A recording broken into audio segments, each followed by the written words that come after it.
Hello, friends. I'm Andrea Morris, and welcome to another episode of Spill the Wine, our podcast, which is about wine and exploring, particularly this round, the Niagara wine region. And today, we're talking to some people from a winery that is truly a hidden gem. Because if you don't know where this winery is, you will never find it. I've driven past it 3 times, but I found it, and I was really happy that I did. So today, we are at King and Victoria. And this is a spectacular new winery in the region. And we're with Rob and Joe. And these guys, you guys are the owners and winemaker, right? Or winemakers. Yes, partners, owners, winemakers, all of the above. Yes. And it's co-winemakers, a unique thing. Yes. Right. Yes. It's a collaborative effort, Yes. right? Yes. So the first time I was here, I heard the story of your winery, and it was really interesting. So can you share it with our listeners? Because it's a really great little story of how you guys got started.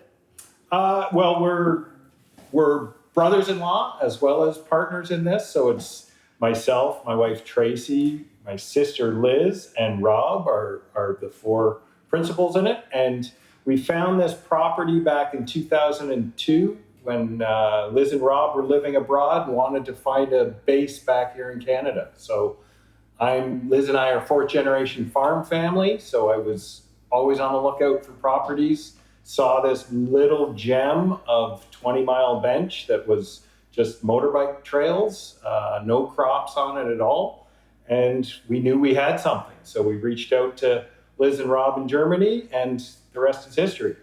Did you do any soil samples before you bought the property? No, at that point we didn't. It hadn't been developed or manipulated in any way, and it just, we went on our gut that it was going to be a good fit. So how did you decide what grapes you were going to plant? Our first variety that we planted, in which we have a significant amount of, is Gewürztraminer. We probably have 3.5 acres of Gewürztraminer. And yet you do not make it. Well, we do this year. It will be coming out. We've done a pet nat Gewürztraminer last year, we called G minor, and we're doing a still Gewürz this year. But the reason we planted it was Rob's mom's favorite wine. Mm-hmm. So that may not have been the best approach, but it seemed to have worked. Yeah. So what varieties do you have on the estate now? So we started with Gewürztraminer. 2004, we planted that acreage.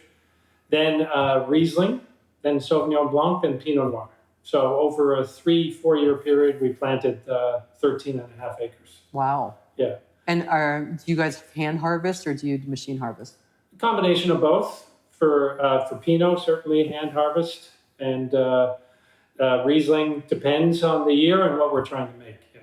So when was the first year that you started making wine then? Well, the 2 of us started making wine in 2013 in my barn, just hobby stuff with friends. And we were using that first vintage was Pinot Noir. We had next to zero skills or knowledge in this, and the wine turned out shockingly good. And so we give the vineyard 95% of the credit for everything we do to this day. It's if the fruit is brilliant, then you really got to mess it up to mess it up. But weather plays a factor sometimes, so it's not necessarily just the fruit. Yeah, sure. Yes. Yeah. Absolutely. And that's another thing, right? We learned a lot along from 2013 onwards as amateurs. Every year brought us a little different challenge, right? Weather related, ripeness levels, all these things we started to understand a little bit more year by year. And having a vineyard allowed us to experiment. So very small lots, late harvest Rieslings, medium sweet Rieslings, off-dry Rieslings, right? We tried everything at least once or twice along the way, just to kind of accelerate our learning and understand more what the vineyard has to offer. So when you initially started making the wine, were you selling it or was it just for your own private consumption? Oh, just us and a group of friends. At a certain point, we got together 8 couples, and they'd help out with bottling, with harvest, with all the different things. We put together money so we could buy a barrel and then go from there. Everybody just A joyous day, bottling with friends. Yes. That sounds like fun. Yes. It is. Well, Like your own little wine club. Yeah, Yes. that was Yeah. it. It was the Haines Street Wine Club. We called it. Yeah. So when did the wine club expand then to be for? Well, now as of so fast forward from 2013 to 2023, we get our license, and we opened in May of last year, so May 2023, and probably 6 months later, we started our own little official wine club called the Committee, which is a testament to the vultures that hang out and roost in our trees. So, fun fact, a group of vultures is called a committee. So we decided to call our wine club the Committee. And every year, about 40 or 50 of them hang out in the trees and keep a watch over the place. So they're probably heading south right around now, but they've been hanging out here since we've owned the properties for 22 years. I'm surprised you don't have a vulture on your logo then. That would be interesting. Yes. You never know. Yes. Could be a new wine club It thing. could be, yes. Yeah. Yes, exactly. Yeah. Special release. Yes, a special release. So the winery's been open since 2023. And I just discovered it. Well, I'd heard about it, but I could never find it. Because it's just like, it really is just like a little driveway back here to this beautiful vineyard. But it's well worth like putting it on your Google map, trying to find it, because I was really impressed with your wines. Thank you. Thanks. And I'm really excited for us to like taste them and talk about it with our listeners so that they know to make the trip out here to see you guys, because really everybody that I've recommended you to has come back and said the same thing. Spectacular. Wow, thank you. Thank you so much. Yeah. So, when you tell us when you'd like to start, Let's we'll start get the off. ball rolling, All right. fellas. Let's have some wine. We'll start with our Reisling 2023. So this we do our whites dry. We like dry, crispy whites and rosés. So that's the style. We're able, like I often say this, we're able to just make wines we like, and then have faith that our the people who come out will enjoy have the same tastes we do. And so far, I mean, it's what they say to your face, but we've gotten great responses. Well, you've sold out of quite a few wines, so I think that means that you're doing something right. Yeah, let's hope so. Yeah, but and I think that's kind of a cool approach. Just be like, I want to do what I like, and Well, that's how you know if you hit the mark, right? right, yeah. Like you can hit numbers, you do your tests, you're looking at sugars and acids and all that, but until it tastes good. So you didn't go to school for winemaking? Rob did. Okay. Yes. Yeah. In 2018, both Joe and I, and the partners, our wives, said, okay, let's make a run at building a winery. And so I retired and went to Brock University to get a certificate in winemaking and viticulture. So along the way, you learn the science of it, and combined with our 10 years of amateur winemaking, we kind of started to figure out what do we want to make, right? And how do we want to do it? What's our philosophy? And I think we've been impressed by so many great winemakers from the region and partners that we sell our fruit to. So we sell our Pinot Noir to Thomas Botschelder and to Adam Lowy and Matt Smith at Cloudsling. And so we started to evolve our philosophy of kind of limited to low intervention winemaking using indigenous yeast. So that's what's happened over this last 10, 12 years or so. It's kind of an evolution to, as Joe said, let the vineyard do the talking, intervene as little as possible. And one of those is letting indigenous wild yeast lead the ferment. That's great. Mm-hmm. Yeah. So tell me the story behind this Riesling then. So this picked last year, November 10th, 2023, so a fairly late pick. We like the complexity that it gives us. Again, wild ferment, stainless steel, and then it's got about 6 grams of residual sugar and still some nice crisp acidity. So we like to go for that balanced, kind of smooth, clean tasting Riesling. It's a really pretty color. It almost looks like a Chardonnay. I think we could attribute that to the later pick, right? You go from kind of green berries to kind of golden caramel berries in the November timeframe. It's got a really nice nose. It kind of smells a little sweet. which, but it smells a little citrusy, but a little sweet, but I'm betting it's not going to be as sweet as it smells like. Mm-hmm. And a fair bit of minerality. We always get a line of very nice limestone through here, right? Yeah. And I think it's being just below the escarpment, there's always that minerality coming. But it's got this really nice, smooth, like warm taste to it that I find that I get with a lot of Rieslings that are done on the other side of King Street. Mm. Most of the ones that are done on the lake bed area have that softness that yours has, which is interesting because you're on the other side. Yeah, interesting. Yeah, and back to it came from these vines right here, planted in 2007, and this is the Weiss clone. So 21B, it's from the Mosel region. Brought, I think, a lot of on the bench. There's a lot of 21B. It seems to be kind of the classic Niagara Riesling.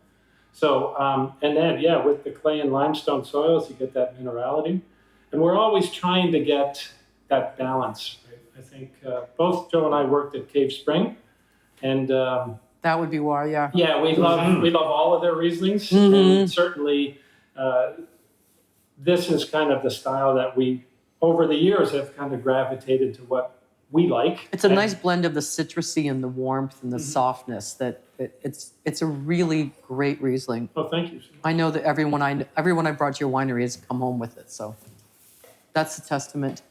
Yes, yeah. Our goal is generally that 1-to-1 on sugar to acid, or in that neighborhood, right? So 6 grams of sugar, 7.5 grams of acid. And that seems to get us to a quote unquote sweet spot that really works. Yeah, nicely balanced. Yeah, I think it is. It's a really nicely balanced Riesling and a really nice color as well. Mm-hmm. Like I said, it's a little darker than most Rieslings, but yeah, I agree. I think it's got that nice little kind of that little medium oomph. Intensity. Again, I think we attribute it to the later pick. There's lots of things that go into that, but when you pick a dry Riesling in November, you're going to get a little more flavor and a little more colors. Have you picked your Riesling for this year yet? We did. We picked it a couple weeks ago. Yeah. So that'll be interesting to see if it has the same taste. Yes.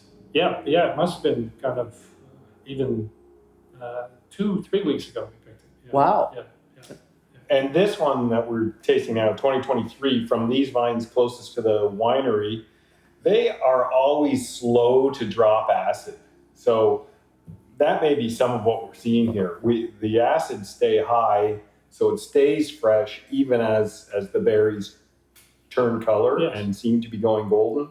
There's still a lift from the acidity right here, which, we've got rows that we planted earlier on that are, 500 meters away, and they gain sugars and drop acids a lot quicker. It's funny how just that little bit of shift in the terrain can change so much. Yeah. I mean, it always drops kind of going northwest. So this would be kind of the coolest part of the vineyard, I think. So that could be one of the reasons for sure. Well, I'm interested to see what the next vintage will taste like, because this is a really spectacular Riesling. Thank you. Yeah. And this, I think of all the restaurants, this is a big hit with restaurants. I think it's very food friendly. It goes across the gamut, right? Because it's dry and nicely balanced, it goes well with a lot of different foods. So we've been really pleased with the response from our restaurant partners for sure. Yeah, I think that would be great with a pasta. Like a creamy. I was just thinking of that. Yeah. With some mushrooms and now I'm getting hungry. This is only our second Riesling. When we first opened, we haven't been able to do Riesling for a while because before we had opened, we made a 2019 Riesling, and then we thought we were opening in 2021, and we thought we were opening in 2022, and then we finally got the doors open in 2023. So we took a break and didn't make volumes of Riesling in between. So now to get back to it, it's exciting again to be, getting to touch all the different varieties that we had to choose from. Yeah, that's great. I'm really happy about your Riesling, and I'm a big fan, obviously. So great. Yeah. So next up, we're going to go from. And by the way, I think we should describe. We're very fortunate to have 3 different unique vineyards, say within the family. The first one is our Schenck vineyard, which is our estate vineyard. And that's short for our two last names, Harold and Schenck, kind of smushed together. And that's the one that was planted 2004 to 2007. This next wine, I'll let Joe describe. This is a Chardonnay. While I'm pouring, I'll leave it to Joe to do the description. Yeah, so this is from the Upper Farm. It's a vineyard my brother and I own in St. Catharines at 3rd Street and 3rd Avenue. So it's Creek Shores sub-appellation. These vines were planted between 1997 and 2001. Oh, so a much older. So old vines, a great producer. Some real, the vineyard shifts from a heavier clay in the one corner down to sandier loam at the other end. We're usually up at the heavier end, the fruit that we use for these. And when we like dry, we like crispy whites. So we made this, we fermented entirely in stainless, and then we aged 40% of it. I mean, we talk 40%, 60%. We do tiny volumes of wine. So we did one neutral oak barrel and one 300-liter stainless barrel that we aged this wine in for about 6 months after it finished ferment. So we carried some of the lees along with it, and then we allowed it to just age and gain some mouthfeel and round out. That oak barrel had 5 vintages of Pinot Noir through it prior to the Chardonnay going in. So not bringing on toast or oaky notes. The buttery nature isn't really brought forward. Just more an aging vessel. Would you ever do a fully oak Chardonnay? Never say never to anything, yes. right? Again, it would be fun. Right now, we like this kind of crispy, lighter, more food-friendly one, but absolutely. I mean, at some point, maybe not a brand new barrel, but certainly something that's only 2 or 3 V, and then take the edge off. It's funny because it's a lighter color than the Riesling. There you are. Yes. Yeah. This was hand-picked, hand-sorted, and then the whole cluster pressed. So we're starting with really beautiful fruit, and then indigenous wild ferment and natural malolactic conversion. So it gives a nice little softness. Yeah, I was just going to say, roundness you could tell that was where the little like almost butteriness, but it's also got that green apple kind of crispiness with that little bit of butter to it. It's like you had like butter on your toast with an apple. Yeah. And that's the beauty of the Chardonnay. That I think for now what we're doing is letting the fruit sing a little more, and then, like you say, not against doing a big oaky one at some point, but always more about letting the fruit show itself. Because I tend to have always tended towards more of the oaked Chardonnays because I like that caramely kind of flavor to it. But this seems to have that without being overpowering. Yeah. And that's partially too, I think, taking those. So when the ferment was done, we pumped the wine into 2 different vessels, and then we checked the lees that are left behind, and they smelled so nice and creamy and fresh. So then we dumped some of those into each of those vessels and make a point of stirring that once a month and keeping those in there. So I think you get that creaminess, that along with the malolactic that happens, softens and gives you all those other things you're liking that give weight and mouthfeel. But it's the kind of Chardonnay that I would drink just on my own without even having to pair it. It's very welcoming. It's light and just approachable. Yeah, we love it. We've been making it. This is our second commercial vintage, and we did it in a very similar style.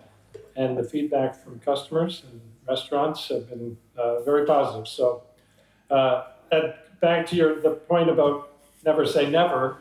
We do a lot of things on, let's say, the experimental side, small lot, just to kind of always understand what the fruit can give us. So one of the wines we'll get to next is a a new adventure for us, which is a Gamay Nouveau. Ooh. So every year we'll try something a little different. Again, just to stretch ourselves, but also to see what can we do that's fun and kind of interesting for our customers as well. Yeah, a Gamay Nouveau sounds very intriguing. It's like a Beaujolais Nouveau, but Yes. Well, they won't let you call it that. Yes. right, yeah. We can call it a Vineland Nouveau. yeah. And have the big. When I lived in the UK for a few years, and it was always like the big deal was the Beaujolais. It was like it's Beaujolais time, and everybody was just running out and like going to restaurants and having Beaujolais. And That's I what had, we're hoping for. and I had never been much of a wine drinker at that point. But then I really got into Beaujolais because everybody was making such a big deal about it. I was like, well, I better try that too. And now every year I'm like, it's Beaujolais time. Oh, perfect. So see, I like. You're who we're after. I'll lead the parade for your Gamay Beaujolais. Would you like to try some of our, this hasn't even been officially bottled yet. Oh my gosh, I'm so excited. So this is, I was reading up on Gamay Beaujolais and everything, and we picked this in September 26th. So to make a wine, to bottle a wine and have it out within 2 months is something we've never done before, but we're pleased with how it's turned out. So this is done in kind of that traditional Beaujolais Nouveau style. We can't call it that. Right. With carbonic maceration. So if you're familiar with that, we loaded up a stainless steel tank with whole hand-picked clusters of Gamay, made sure there was no oxygen, topped it with CO2, and then it does its Let it work its magic. Yeah, an enzymatic fermentation within the berries. And then when that was complete, pressed, destemmed, and then fermented with indigenous yeast to dryness. And it's unfiltered and about to be bottled in the next week or so. Once corks arrive. It's a really pretty color. Thank you. Yeah. That's purpley around the edges. That Yeah, and it changes color when you swirl it in the glass. psychedelic. The color stood out to me as well. Yeah. Yeah. Fantastic. Yeah. So this is what's so fascinating about that style is the enzymes do the fermentation within the grape, and that releases all these colors and these kind of cinnamon spices and It's like a little bubblegum cranberry and- on the back of A the. lot of candy on the Yeah. nose. Yeah. And it's crisp though, which you don't often see in a red wine. It's really cool. Yeah, the tannins aren't there, right? The tannins fall away. And it goes through a malic conversion as well. So then that softens acidity even further. So it's just a fun, fresh, Yeah. served chilled, Sassy. sassy. Sassy. Yeah. That's a good word. Yeah. It is. It's like a sassy little wine because it's just it's not what you would expect from a Gamay product. Yeah. Because I always say this, like I always call Gamay a gateway red. Yes. But this makes Gamay feel more special. Wine, I mean, we're pretty new, so we better not be too jaded yet or worn down by the process. But it is good to bring in fun and exciting and will this get across the finish line stuff? Yes. Right? This was not guaranteed to get to this point, right? Because again, I'm sure you know about this process, but for listeners, it has to be fermented at a fairly high temperature. So we have jacketed tanks, but we're doing a fairly small volume. So we had to brainstorm, how do we heat up this ferment? So we bought an electric blanket and wrapped a tank in an electric blanket to get Seriously? to get it to 30 degrees Celsius is where you want to be for about 10 days to kind of facilitate this, right? So Wow. the extent of our intervention is we wrapped a tank in a blanket, and that's about it. Yes. That's a great story. Yeah. It's like the inventiveness that you have to have in winemaking, right? Like thinking outside the box. Yes. But it's well worth it because this is a beautiful color and it's refreshing. Yeah. Yeah. It's fun. I hope you invite me to the party Absolutely. because Our plan is to do a 4-day amazing celebration. Boy, I really went there. Yeah, it's going to be Thursday, November 21st. We're going to be in St. Catharines, in Toronto, and in London, doing a Tri-City release. And then at the winery Friday, Saturday, Sunday, to share our Gamay Nouveau with the world. So that's perfect. We're excited about it, for sure. Yay, because I happen to have a friend coming out that weekend, and by. we'll be here on Friday. All right, very good. Perfect. Yes. Yay. Yeah. This is so great. I'm really excited. I love when people in the area do something different than the norm. And it's just like so much fun that you guys are doing this. And it's like, I'm really excited. All right. Thank you. Yeah. And so I think we'll introduce the next vineyard in our group. And this Gamay comes from the Haines Street Vineyard, which I'll leave Joe to describe. Yeah, that's also Tracy and I. So we've got a small vineyard where our home is in Jordan. That one was planted with Cabernet Sauvignon and Cabernet Franc back in 2000. And then those winters of 13, 14, there was a lot of vine damage, and we ended up pulling out some Cab Sauv and ended up in 2021 replanting with Gamay. So I've got 2 acres of Cabernet Sauvignon, 2 acres of Gamay, 2 acres of Cabernet Franc there. And so this is our first venture into that fairly young Gamay vineyard. So good to make a fairly young Gamay with it. It's a great first venture. Oh, thank you. This is what we love to do, right? It's the four of us always loved the whole idea of bringing people together around wine and food. So to be able to do this, it's like kids in the candy store. But it also takes away, like, so many people think wine is so pretentious, but you guys are proving that wine is so much fun. Mm-hmm. And I think that that's what's great about this, that it's not that you don't have to know about all the particulars about wine. Oh, no. You just have to be able to enjoy it. And we probably tell people too much, maybe overshare and describe too much about how we're making it and what we're doing on that front, to the point where, you wonder if people are getting in their cars and they're going, do they ever stop? But that's the only way we can, the enthusiasm is just there because it's your baby. Yeah, right? exactly. It's your baby, so you want to let them know everything that your baby did. But I think it's also like, here's a picture of when we planted the. Exactly. We bought these little tiny vines. They were this big, and now look at them. And Well, and I often go back to that vineyard on Haines Street.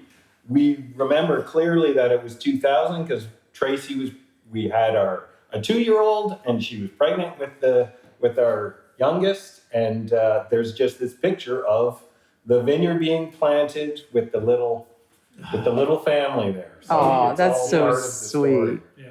But it is, I think for me, I know that I appreciate wine so much more the more I talk to people like you guys, and the more I talk to people from all these different vineyards and wineries, that the amount of thought process that goes into it, and just like there's so many things that are outside of your norm and outside of your control, like the weather and all kinds of things like that you have no idea. You basically are operating on faith that what your vision is going to happen. Sure, I agree. Yeah. And I think when you understand that, you appreciate wine even more. Yeah. Yeah, my wife Liz and I went to New Zealand in 2019 and just volunteered at wineries and went all around for about 4 months. And at one place we went to, we harvested over like 4 days, and there was a harvest dinner. And we asked the owners, is there any advice you could give us as we set on our journey to a winery? And they said optimism and patience, right? And that's been a kind of, and then COVID hit us. So we were always being optimistic. You got to be optimistic and patient, right? That it's going to work out. You can figure out a way. And as long as you kind of keep that attitude, at least for me, it's helpful, right? Even this year during the rain, and I'll be optimistic that September will be better. And sure enough, September was better, right? So you got to stay optimistic in this game for sure, and patient. People come out here and buy wine right from the source. Yes. So now we're going to move back to Hank Vineyard to our Pinot Noir. Yay. So we have two different Pinots, two vintages. We'll start with the 2019 and then 2021. So these Schenck Vineyard Pinot Noir, interestingly, we have been selling to Thomas Bachelder and to Cloudsley for a number of years, our Pinot Noir. And when we told them we were opening a winery, their first question was, do we still get your Pinot? And we said, yeah, we'll figure out a way to give you some rows. So every year we basically pick on the same day, and then everybody goes into their separate corners. But it's always Schenck Vineyard Pinot Noir, planted in 2005, 2006. So this is our 2019 Pinot Noir. And the philosophy, as we talked about before, this is hand-picked, hand-sorted, wild ferment, natural mallow, 21 months French oak, 33% new. It's really got a completely different nose than most Pinots I've ever had. Yes. It's more complex. This has some layers to it, for sure. Definitely. Yes, yeah. Some earthiness, some truffle. Yeah. Matchstick. Very. So yeah, we love where the Pinot Noir is going from our Schenck Vineyard. It's knocking on 20 years now planted. So we're really excited about kind of we have 2 acres of older vine Pinot, let's say 18-year-old vines, and then we planted another acre 4 years ago. It's almost got a mushroomy kind of. Mm-hmm. Yeah, this is why when we talk to other guests that have tried it, and we'll get to the 2021, they see the 19 as the more food-friendly. There's a lot of things to match to food, for sure, whereas the 2021 is a little lighter and a little more approachable, but there's a lot of complexity in this 19 that lends itself to food pairing. It's really earthy. Mm-hmm. And I will say this, I remember the first time I tried this, I wasn't sure, and then on the second sip, the third sip, by the third sip, I was like, this is my new favorite Pinot. Like, this is it, because I think the more you drink it, the more you taste other things in it. But initially, it does have a very, like, earthy, like I said, mushroomy kind of smell to it. Yeah, thank you. Yeah, we really love this one. And it's fascinating to watch it over time, because when it was bottled, it was a little more earthy. And even in the glass, like after 5 minutes, it just kind of changes and evolves. Right? So we're happy, super happy where it is now, but where it's going to go, we think it's just going to start integrating. And I mean, if you cellared this, imagine in a couple of years, I don't know what that would be like because I would be drinking it, but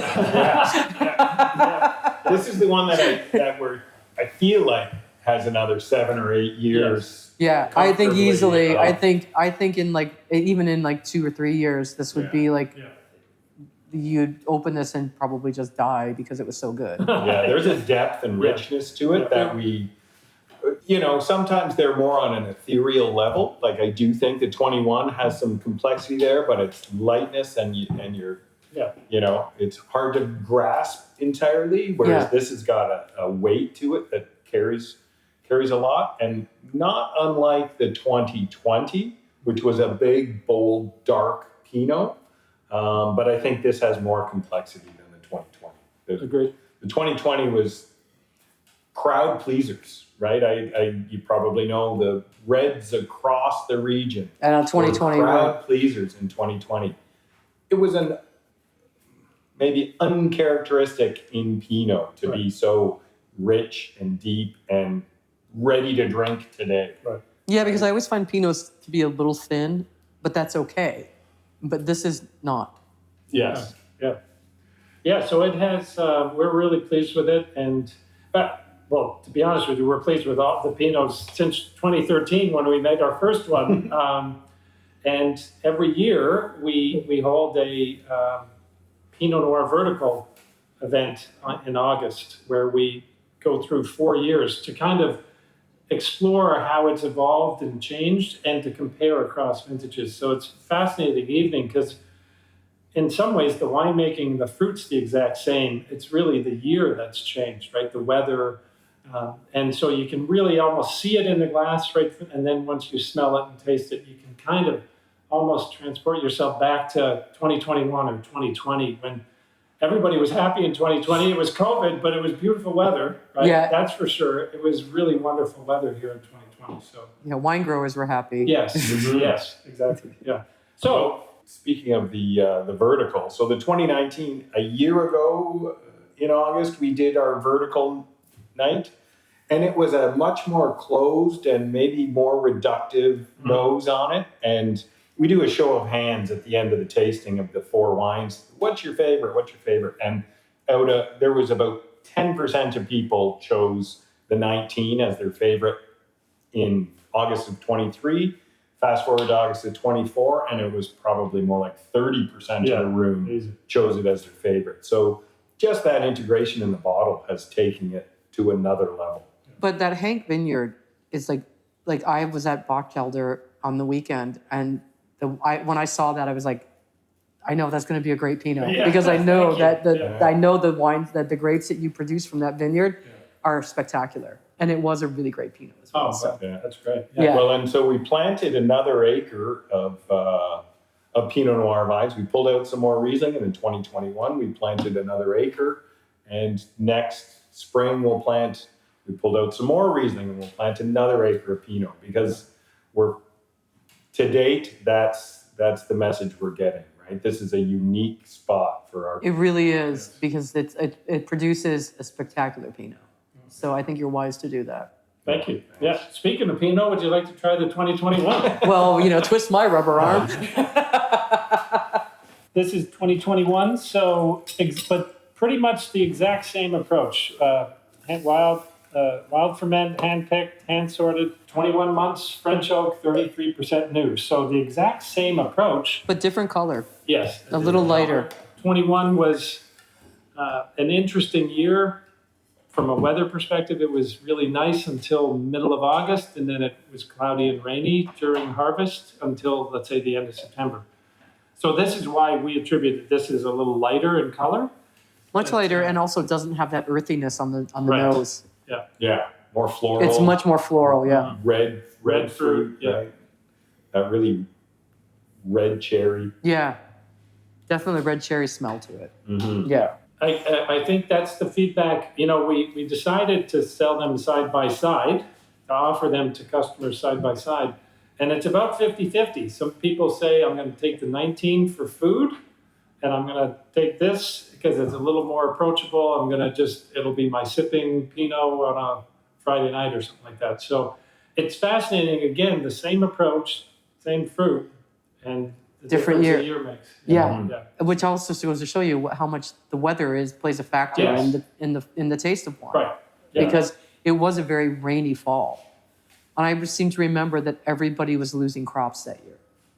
It was a tougher year for sure, but it was really beautiful until the middle of August. So it set us up for success, and because this was picked, I think just after mid-September or so. So it's a little lighter, but still has that flavor, right? It's a little peppery on the nose, but really nice. It's still, and not to say it's not a great Pinot, it really is. It's just, I think that the previous one was much more complex. Mm-hmm.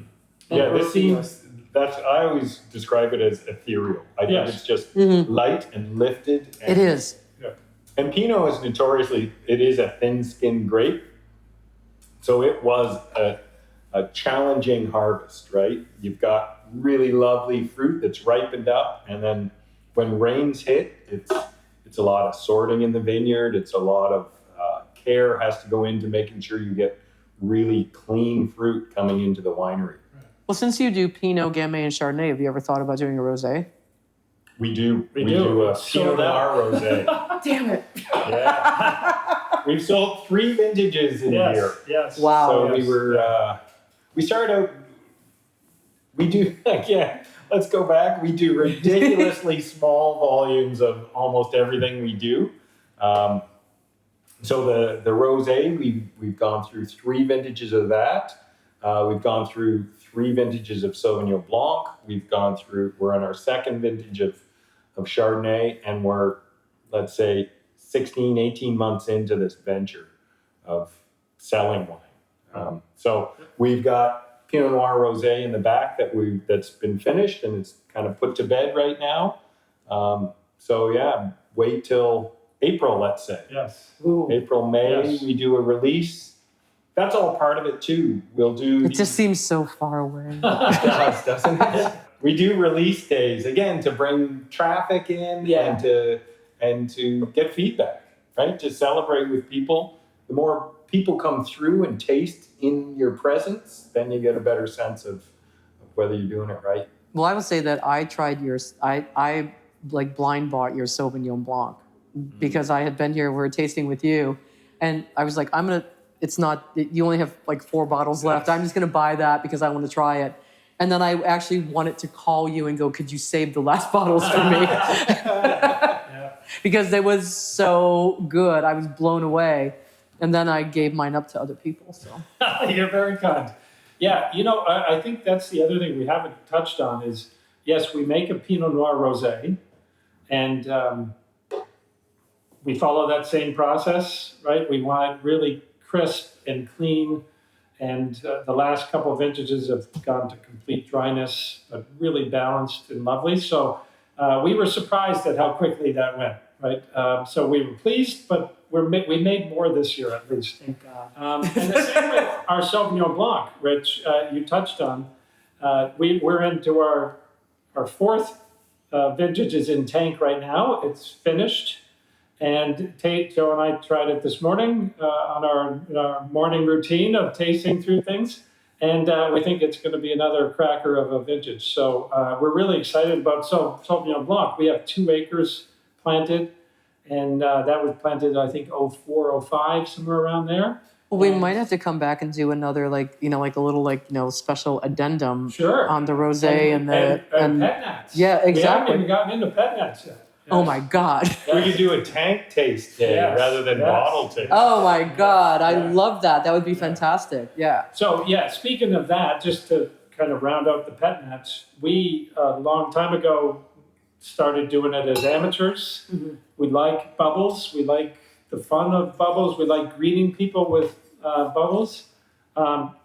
So last year we made a pet nat from everything on the vineyard. So we did a Reisling, a Sauvignon Blanc, a Gewürztraminer, and a Pinot Noir rosé pet nat.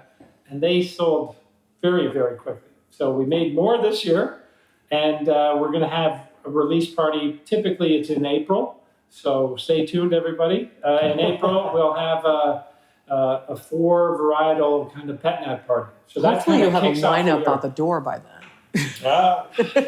Yeah, I mean, it went very quickly. So now going to the last wine we have, we're going to leave Hank Vineyard. We're going to go back to Haines Street Vineyard for our Cabernet Sauvignon 2021.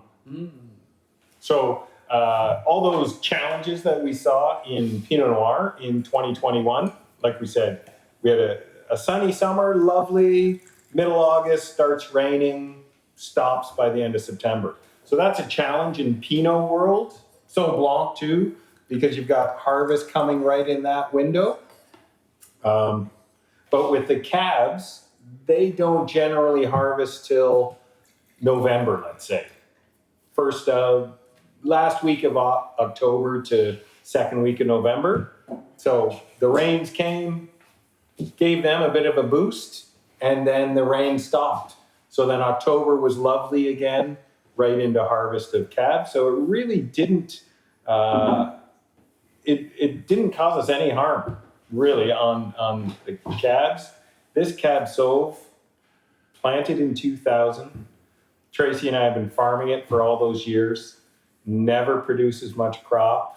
So in winery talk, that's low yield, high quality. In farmer talk, that's just low yield. So it's just been nice to be able to utilize the fruit now in a what we think is a superior product, right? Mm-hmm. It becomes rich and concentrated.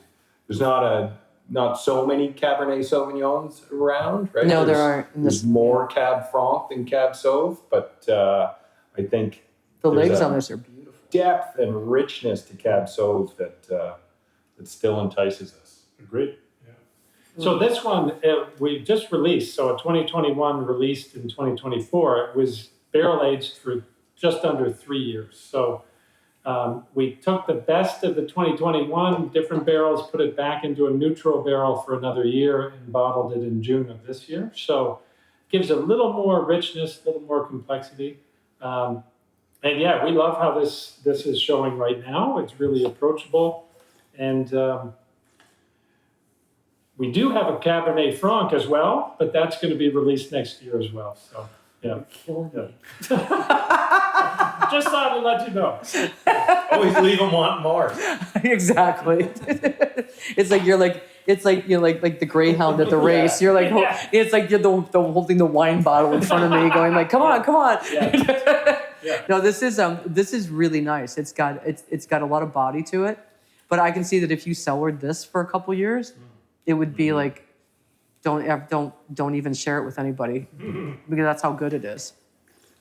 It's really cool that you guys are relatively young as a winery, but are making wines that are just top notch and right up there with other wineries. Yeah. Well, thank you. Even above and beyond, I would say. Wow, that's high praise. Thanks. I mean, we'd be remiss without saying we've had a lot of help, right? We have Thomas Potschelder, we have Matt Smith at Cloudsley Cellars, Adam Lowy, and the greater community here is super helpful, right? Anybody that we sell our fruit to is very willing to share advice for us as we kind of get started up the winery process, right? So I think it's always surprised and overwhelmed all of us is the kindness of this community, right? They're fabulous people, and they're always willing to give you a bit of advice. I do this. They're not telling you what to do. They'll just say, yeah, I've seen this before. This is what I've done in the past, right? So we're thankful to everybody that has given us advice and continues to give us advice, right? We're always, every vintage is a new challenge, and every challenge needs a solution. So we're always talking with local winemakers and kind of getting ideas, so we love that. But it's also great because all the people in the winery business around here also recommend different wineries to so many different people. So, if somebody comes in and goes like, I'm looking for this particular thing, they always recommend other wineries to go to. And I think that's really cool that there's that support factor in there as well. Yes. That you don't have to worry about that. It's like, no, like we're all there for each other. Everybody's got everybody's back. And it's competitive, but it's also like there's room for everyone. Yeah. Agreed. Yeah. And the funny thing about not finding the place, the great thing is Cloudsley sends us a lot of people. They can just point from their building and say it's that one over there. But also Cassava has been super supportive. Yeah, shout out to Joe and Colin at Cassava. Absolutely. These guys in the tasting room have sent us so many people. Yeah. You just feel blessed. You think, why are they? Yeah, thank you. Yes, yeah. And, our friends at Niagara Custom Crush and Dim and at Featherstone, this community around the intersection of King and Victoria is pretty special. So we're really pleased. Yeah, we should shout out to Cave Spring. And you've got to shout out to Len and folks at Cave Spring. Yeah, they helped. Both Rob and I learned retail there under Dee Dee, and they just led us down the right path, taught us how to sell wine, how to work a tasting room, how to be professional in the retail side of things, right? And then Len Penichetti, he wondered if we weren't spies at some points, right? Yeah, you learn from the best. We're giving you guys. And Len is one of the best. We know. We did a podcast with Len, and Len was amazing to talk to. Yeah. And he's just got so many stories. And ironically, we just did a podcast at 16 Mile Cellars, and Morgan, the winemaker, is his daughter-in-law.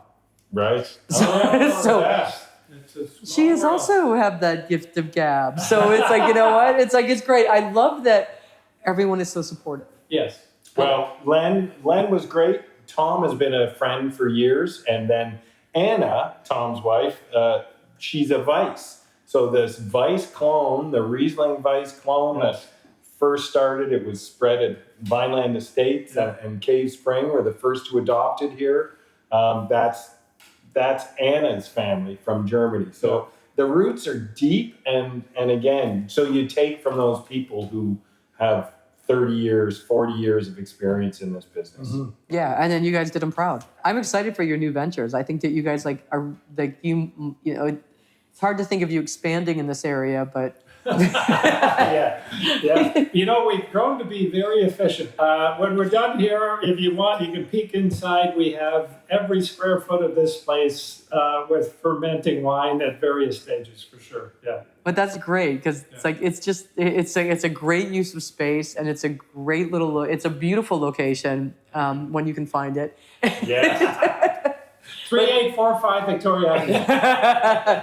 Just go on the web. You know what? Yes. In the show notes, we'll have your website, Yes. and everybody can come and contact you. And it's like, but honestly, it's a hidden gem that I think is well worth searching out. Oh, thank you so much. Like you guys are absolutely fantastic, and I'm so glad that we got a chance to chat today. So, Absolutely. and I Likewise. hope that you, as a listener, really enjoyed your first experience with King and Victoria, because it is again a hidden gem, but is well worth the visit. You will be in love with these wines when you're here. And if you want to know more about the wineries, just check out our show notes. We will have the link to their website. We'll have photos of the wines that we tasted. And also, if you want to get in touch with us and ask more questions, check out our Instagram page, _podcast. It's on Instagram. And so you can check that out. You can send us a message. We'll direct you to them. And we really hope that you guys will come and check them out. And keep listening to the podcast. Remember to like us and follow us. And you know what? Go out and try some wine. Cheers. Cheers. We'll see you next time.